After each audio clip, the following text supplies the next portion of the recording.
Hello guys, कैसे हैं आप लोग। आई होप कि आप सब अच्छे रहे हो, खुश रहे हों। तो आज की वीडियो है गाइस, हम बताते हैं क्लास फिफ्थ की बुक है रिमझिम, जिसका नाम है और नन्हा फनकार, ये चैप्टर का नाम है, चैप्टर नंबर 4 है। ठीक, तो हमारा चैनल आप ज़रूर सब्सक्राइब करें। इसमें हम हर तरह की कोर्सेज़, हर तरह की क्लास की बुक्स का सॉल्यूशन वगैरह हम लाते रहते हैं। ठीक है, जो भी है आपके पास, हिस्ट्री, सिविक्स, ज्योग्राफी और हिंदी।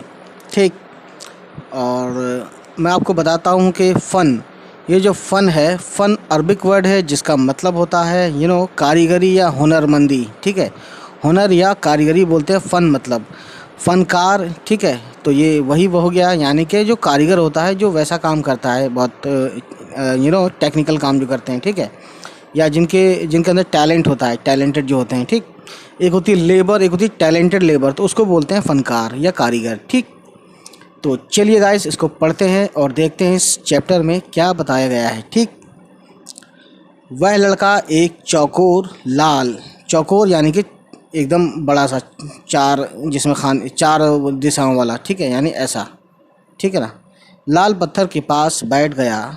उसने जल्दी जल्दी कोई प्रार्थना बुदबुदाई, यानी कोई प्रार्थना वगैरह, दुआ वगैरह पढ़ी, और छेनी हथौड़ा उठाकर अपने काम में जुट गया।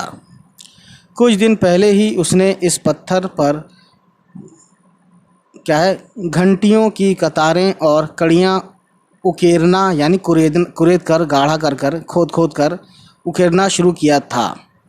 लड़के ने एक अधबनी, यानी कि अधूरी घंटी पर छेनी की नोक टिकाई और सावधानी पूर्वक, यानी कि एहतियात बरतते हुए, हथौड़े से घंटी पर नक्काशी करने में जुट गया। नक्काशी बोलते हैं जो पत्थर पे खोद खोद के, जो है ना, किसी चीज़ से या किसी लोहे की चीज़ से या छेनी ही कह लो, खोद खोद के जो एकदम पत्तियाँ या क्यारियाँ या कुछ भी बनाते हैं, है ना, फूल वगैरह बनाते हैं, उसे बोलते हैं नक्काशी। पत्थरों पे जो खोद खोद के, ठीक है, करने में जुट गया। हथौड़े के वार से पत्थर पर जो कटाव उभरता, उससे पत्थर की किरछें छितरा जाती और वह आंखें सिकोड़ लेता। ठीक, साथ साथ धीमी आवाज़ में वह कुछ गुनगुनाने भी लगता। उसके चारों ओर दूसरे संतराश भी अपने अपने काम में डूबे हुए थे।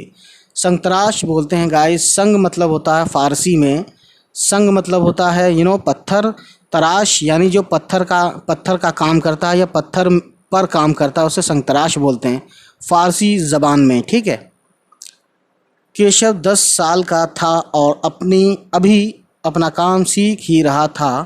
पिता के एक बार करके दिखा देने पर वह सीधी लकीरों वाले और घुमावदार डिज़ाइन ले उकेर सकता था, यानी कि उसमें डिज़ाइन कर बना सकता था।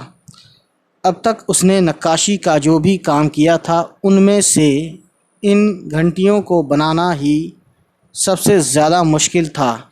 मुश्किल को बोलते हैं कठिन, मुश्किल अरबिक वर्ड है, ठीक है, या उर्दू कह लें।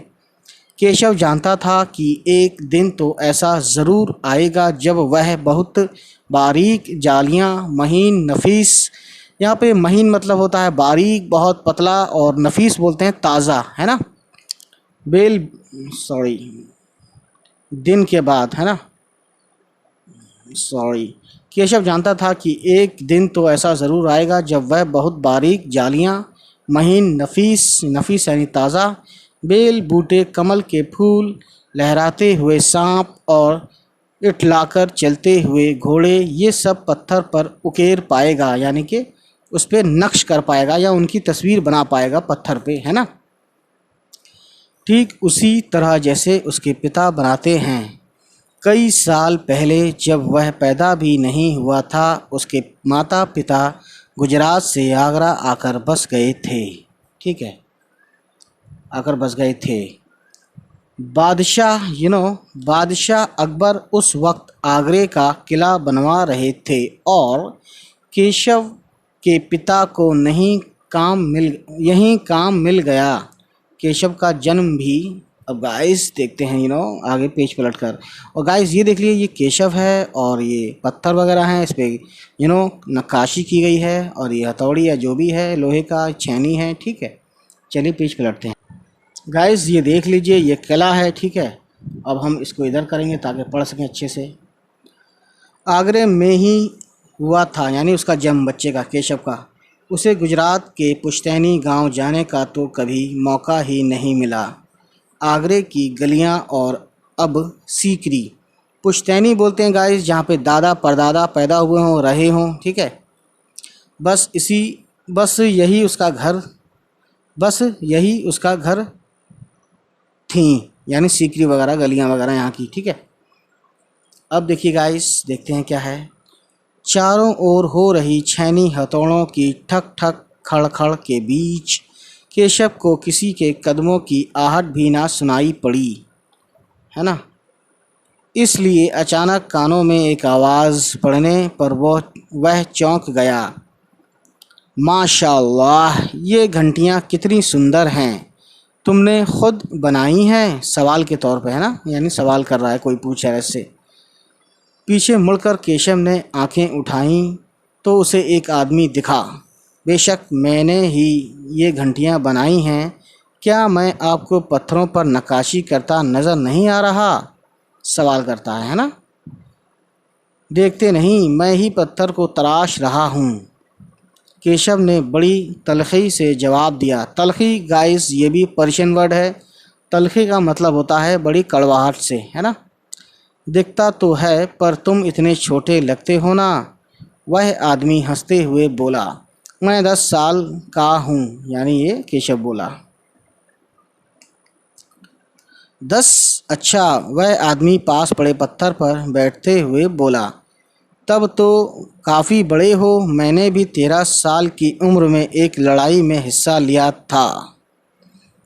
और ये कौन था? ये अकबर बादशाह था, क्योंकि 13 साल की लड़ाई में उसी ने हिस्सा लिया था। ठीक है, अब केशव उस आदमी को अच्छी तरह देख पा रहा था। उसकी उम्र रही होगी 30 से ऊपर, यानी 30 ईयर्स, मोर देन 30 ईयर्स। ठीक है, ठीक है। कद मंझोला था, वह सफ़ेद अंगरखा और पाजामा पहने हुए था। उसके लंबे बाल गहरे लाल रंग की पगड़ी में अच्छी तरह से ढके हुए थे। लगता है कोई बहुत बड़ा आदमी है। किसको लगा? ये केशव को लगा। ठीक है, केशव ने उस आदमी के गले में पड़ी बड़े बड़े मोतियों की माला और उंगलियों की अंगूठियों को देखते हुए सोचा। ठीक है, यानी कपड़े और ये सब देख के भी पहचाना जा सकता है ना, कि कोई अमीर है या गरीब है। तीखी नाक, बड़ी बड़ी आँखें, होंठों को ढकते हुए नीचे की तरफ आती घनी मूँछें। केशव उस आदमी के व्यक्तित्व का मुआयना कर ही रहा था कि तभी उस आदमी ने एक नक्काशी की तरफ इशारा करते हुए कहा, इस लड़ी में अभी काफ़ी काम बाकी है। इससे पहले कि केशव कोई जवाब देता, उसने किसी लड़ी बोलते हैं जो एक तरह से ऑर्डर में कोई चीज़ रहती है ना, उसे बोलते हैं लाइन, या कोई शुरू, जैसे ये लड़ी है, 1 खाना 2 खाना 3 खाना, ये लड़ी में है। ठीक है ना, सिलसिलेवार में। ठीक, ये जो डिज़ाइन है साइड्स का। कि तेज़ी से दौड़कर आने की आवाज़ सुनी। यह और कोई नहीं, महल का पहरेदार था। हुजूर माफ़ करें, मुझे आपके आने का पता ही नहीं चला, हाँफते हुए उसने कहा। फिर वह मुड़कर भौचक से खड़े केशव को घूरते हुए बोला, बेवकूफ़, खड़ा हो, हुजूर आला के सामने बैठने की जुर्रत कैसे की तूने? तो गाइस हम कहाँ थे? हुजूर आला के सामने बैठने की जुर्रत कैसे की तूने? झुककर सलाम कर इन्हें। अब केशव का माथा ठनका, है ना, यानी बहुत अजीब सा गुस्सा आया उसको, एकदम भयानक। अचानक उसे कुछ समझ आ रहा था। बदहवासी में छेनी हाथ से छूटकर नीचे गिरी और वह जल्दी से उठ खड़ा हो गया। अरे कहीं ये बादशाह अकबर तो नहीं, यानी उसे शक हुआ। यह ख्याल आते ही उसने झुककर सलाम किया और खरगोश की सी कातर नज़रों से अकबर को देखने लगा। अकबर को पहरेदार की यह दखलंदाजी भली ना लगी, यानी अकबर को अच्छा नहीं लगा इस तरह से उसने इसको बोला या जो भी कहा उसने केशव से। उन्होंने खिंचकर पहरेदार को वहाँ से जाने का इशारा करते हुए कहा, ठीक है सिपाही, कुछ देर के लिए हमें अकेला छोड़ दो। पहरेदार तो चला गया, मगर केशव असमंजस यानी कि कन्फ्यूज़न में था कि उसे क्या करना चाहिए, वापस अपना नक्काशी का काम शुरू करे या बादशाह के हुक्म के इंतज़ार में खड़ा रहे। ठीक है, दिल तो उसका अभी भी धक धक कर रहा था। हाँ, पर अब वह डरा हुआ नहीं था, क्योंकि अकबर प्यार से उसे देखते हुए मुस्कुरा रहे थे। तो भाई समझ सकते हैं आप, इसमें अकबर बादशाह है और ये छोटा एक कारीगर है। तुम्हारा नाम क्या है? अकबर ने नरम आवाज़ में पूछा। केशव, उसने नपा तुला जवाब दिया। केशव, क्या तुम मुझे नक्काशी करना सिखाओगे? उलझन में पड़े केशव ने तुरंत सिर हिला दिया। तब तो तुम्हें मेरे लिए हथौड़े और छेनी का भी इंतज़ाम करना होगा। केशव फुर्ती से अपने पिता के पास भागा गया और उनका छेनी हथौड़ा उठाकर उल्टे पांव लौट आया।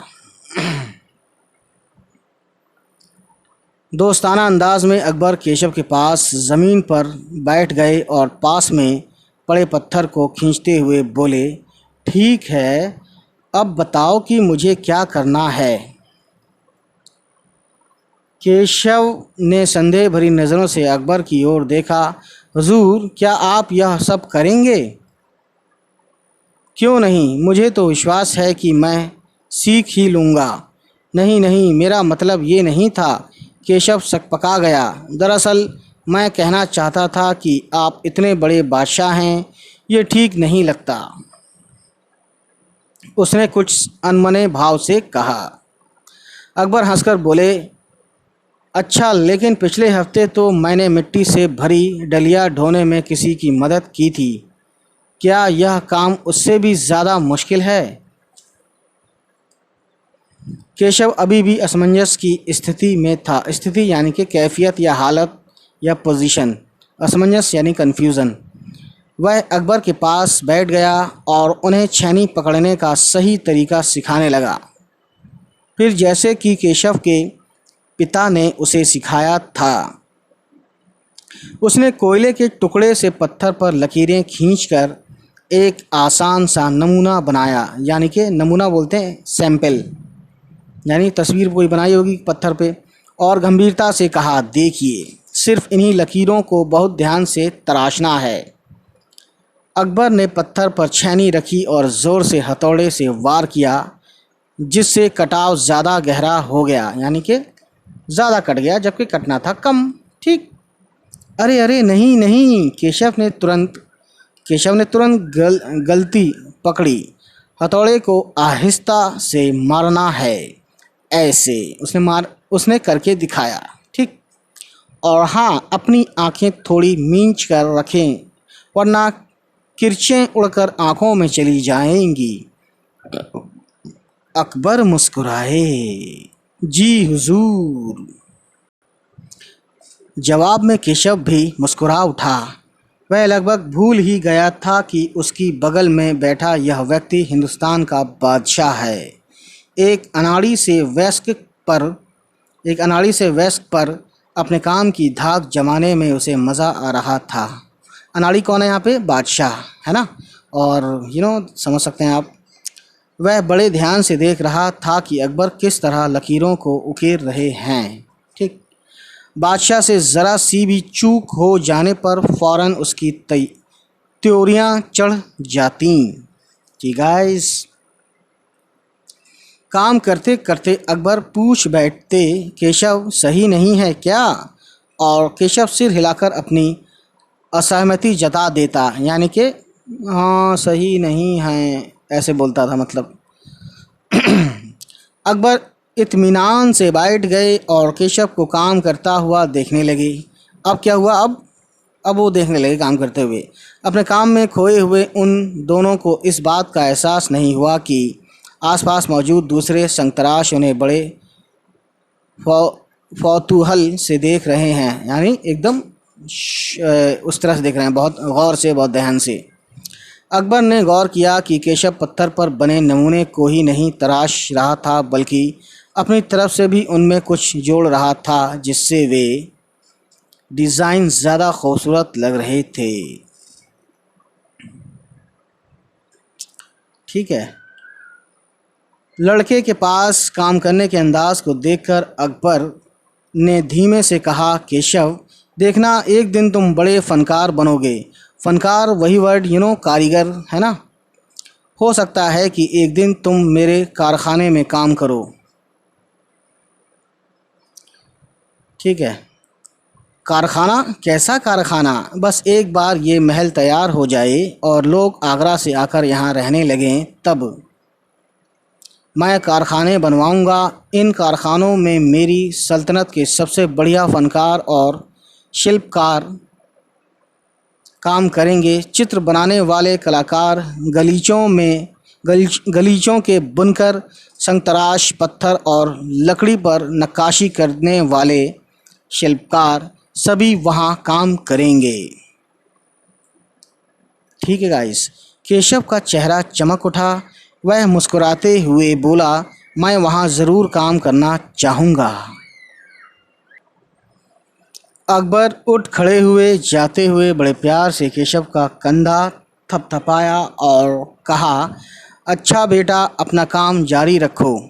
हुजूर, क्या आप दोबारा आएंगे? केशव ने बड़ी उत्सुकता से पूछा। मैं ज़रूर आऊँगा केशव। फिर तो पूरे दिन संतराशों के बीच केशव की धूम मची रही। वह बार बार बादशाह से हुई अपनी मुलाकात सबको सुनाता रहा। रात हो चली थी। केशव बहुत थका हुआ था, पर आंखों में नींद कहाँ। वह धीरे से अपने पिता के बिस्तर में घुस गया। पिता ने मुस्कुराकर कहा, तुम तो अभी से इतने प्रसिद्ध हो गए हो। प्रसिद्ध बोलते हैं मशहूर, फेमस, दैट वेरी वेल। बादशाह सलामत ने कहा है कि एक दिन मैं बहुत बड़ा कलाकार बनूंगा। अपने सिर को पिता की बाहों के सहारे टिकाकर केशव धीरे से बोला, हमारे बादशाह बहुत ही नेक इंसान हैं। बिल्कुल सही, पिता ने कहा। कुछ सोचकर केशव ने पूछा, बाबा एक बात बताओ, बादशाह के पास आगरा में एक से बढ़कर एक खूबसूरत महल हैं, ठीक, फिर वे सीकरी में यह शहर क्यों बनवा रहे हैं? गाइस, आपने देखा होगा, सुना होगा, आगरा के पास कुछ दूर पर है ना सीकरी, फतेहपुर सीकरी एक जगह है, दैट वेरी वेल, है ना। तो वहाँ बादशाह अकबर जब बनवा रहे थे अपना महल या उसको बसा रहे थे, है ना, तभी की बात है ये। पिता ने कुछ याद करते हुए बताना शुरू किया, हाँ बेटा, बादशाह का आगरा बहुत सुंदर शहर है, पर सीकरी में नया शहर बनवाने का भी एक ख़ास कारण है। कारण बोलते हैं रीज़न। मैंने सुना है कि जब बादशाह अकबर की कोई संतान नहीं थी, संतान यानी कि बेटे बेटियां और औलाद, बच्चे, इस वजह से वे हर वक्त परेशान रहते थे। वे बहुत से साधु संतों और फ़कीरों के पास गए, यानी बाबाओं के पास गए। भटकते भटकते बादशाह ख्वाजा सलीम चिश्ती के पास सीकरी आए। उन्होंने ही बादशाह को बताया कि उनके एक नहीं तीन संतानें होंगी। शहज़ादा सलीम, मुराद और दनियाल, है ना। शहज़ादा सलीम जो आगे जाके बादशाह बने, मुराद और तीसरे दनियाल। दानियाल होता है, वैसे दनियाल लिख दिया है, वैसे गलती से दा पे आ की मात्रा लगेगी, ठीक है। तो कभी कभी होता है टाइप करने वाला गलत लिख जाता है। केशव ने चहकते हुए कहा, बिल्कुल सही। तब बादशाह ने ख्वाजा सलीम चिश्ती के सम्मान में सीकरी में नगर बसाने का फैसला किया था। केशव ने कहा, अच्छा, अब समझा, इसीलिए बादशाह अकबर ने अपने बेटे का नाम सलीम रखा है, हाँ, और इसी कारण हम यहाँ एक नए शहर के लिए पत्थरों को तराश रहे हैं। यानी नींद आने लगी शायद। केशव उनींदी आवाज़ में बोला, ठीक है। पिताजी ने देखा कि उनका लाडला बेटा सो गया है। उम्मीद है गाइस ये वीडियो आपको पसंद आई हो। इससे पहले हमने बहुत सारी वीडियोस देखी हैं, तो प्लेलिस्ट में जाके देखें। अलग अलग क्लासेस की, अलग अलग बुक्स की, अलग अलग दैट वेरी वेल चैप्टर्स का हमने समझाने की पूरी कोशिश की है। चलिए फिर मिलते हैं। आई होप कि ये वीडियो अच्छी लगी हो। Bye bye, take care. तो सब्सक्राइब ज़रूर करना, कहने का मतलब ये है। चलिए मिलते हैं, बाय बाय।